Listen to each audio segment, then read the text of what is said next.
everybody, CindyALewis here, and it is time for the Friday giveaway.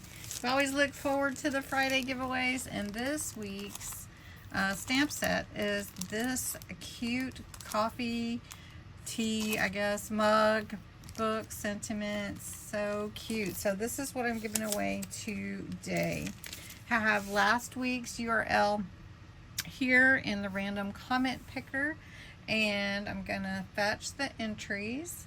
You had to put the words Friday giveaway in your comments last week. You could enter every day, just like all my other giveaways. There are 57 entries, so let's pick a winner.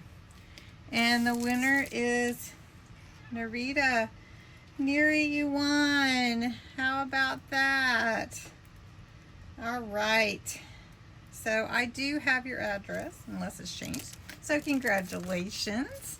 Awesome sauce. All right. So if you want to enter next week's Friday giveaway, it is going to be for a really fun set, kind of comical.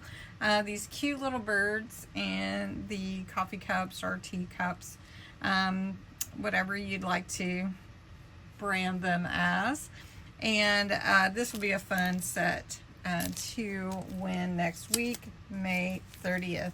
How do you win? Well, you need to be a subscriber to my channel, 18 or older, US or Canada. This can still go to Canada because it's just like a letter. And Friday giveaway is your entry phrase to put in the comments. You can enter every day, and if you share on your social media, then enter again. I invite you to do that. I want everyone to get a chance to win as many times as they'd like. So have a great weekend. I hope that you will come back tomorrow for crafting therapy. Have a great day. Bye.